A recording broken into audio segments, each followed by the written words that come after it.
सुनील अपनी पत्नी के साथ अमेरिका में रहता है, जबकि उसकी बूढ़ी माँ अकेले इंडिया में रहती है।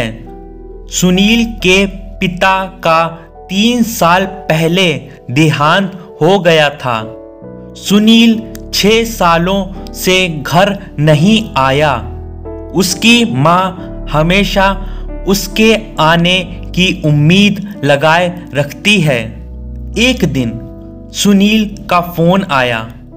सुनील: हेलो माँ, कैसी हो? मैं कल इंडिया आ रहा हूँ। माँ: क्या सच में?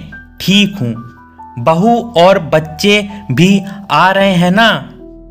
पोता पोती देखने का बड़ा मन था मेरा। माँ की आंखों में जैसे एक नई चमक आ गई थी। सुनील: नहीं माँ, अभी तो सिर्फ मैं आ रहा हूँ। अब हम सभी अमेरिका में रहेंगे। मैं तुम्हें लेने आ रहा हूँ। अब हम साथ रहेंगे। तुम जितना चाहे अपने पोता पोती को खिला लेना। अच्छा माँ, फोन रखता हूँ। 5 दिन के बाद मेरी इंडिया की फ्लाइट है। माँ: अच्छा ठीक है। माँ की आंखों से आंसू रुकने का नाम ही नहीं ले रहे थे। आखिर इतने सालों बाद अपने बेटे को देखेगी। बेटा 6 साल बाद घर लौट रहा था। 5 दिन बाद सुनील घर आया। माँ ने बहुत प्यार किया अपने बेटे को। उसका मनपसंद खाना बनाया गया। रात को खाना खाते वक्त सुनील ने माँ को बताया कि हमें जल्द ही वापस जाना है। उसे ज़्यादा दिन की छुट्टी नहीं मिली। सुनील ने माँ को कहा, माँ, जितना भी पैसा, जेवर या कीमती सामान है बांध लो। हम 2 दिनों के बाद अमेरिका चलेंगे। और हाँ माँ, कल मैं किसी प्रॉपर्टी डीलर से बात कर लूँगा मकान बेचने के लिए। माँ: बेटा, मकान क्यों बेचना है? ये तुम्हारे पापा ने बहुत प्यार से बनवाया था। यहीं पर तुम्हारा बचपन बीता है। बहुत यादें हैं इस मकान से।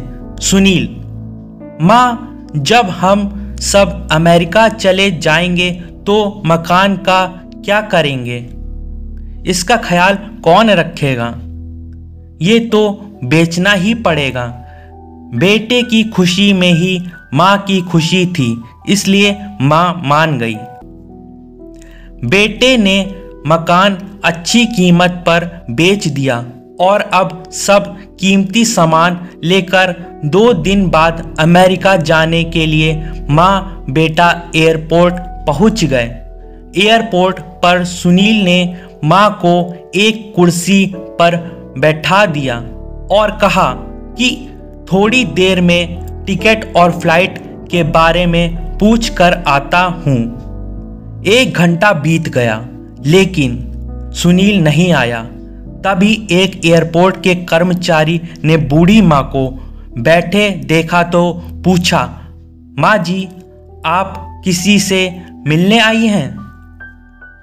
माँ: नहीं, मेरा बेटा अंदर टिकट और फ्लाइट के बारे में पूछने गया है।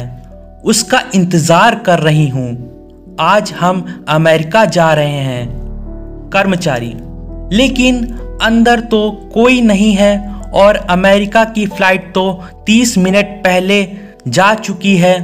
कर्मचारी ने बेटे का नाम और पता पूछा और अंदर कुछ पूछताछ के बाद बाहर आकर माँ को बताया कि उनका बेटा तो जा चुका है और कहा कि अब आप घर चले जाइए।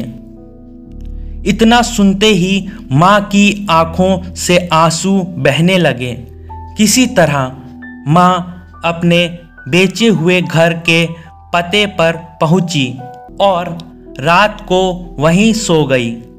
जिस नए मालिक को वो घर बेचा था, सुबह वो आया और बूढ़ी माँ ने रोते हुए उसे अपना दुखड़ा सुनाया।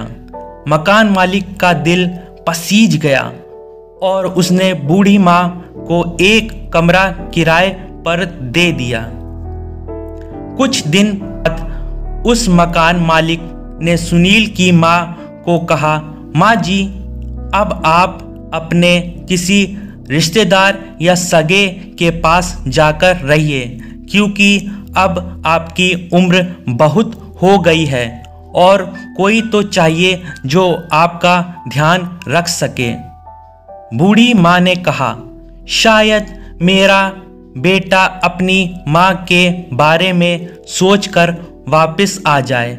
इतना सुनकर मकान मालिक भी रो दिया। माँ बेचारी अकेले में रोकर अपने बेटे को याद करती रह गई।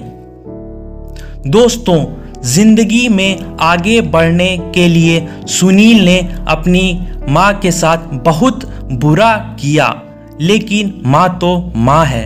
वो कभी अपने बेटे का बुरा नहीं सोच सकती। उसका प्यार हमेशा ऐसा ही बना रहेगा। जो व्यक्ति अपने माँ बाप को खुश रख पाया, वो है असली पुत्र, वो है असली संतान, और वो ही है सही मायने में एक अच्छा इंसान। इस कहानी को सबके साथ शेयर करना ना भूलें। जय हिंद, वंदे मातरम।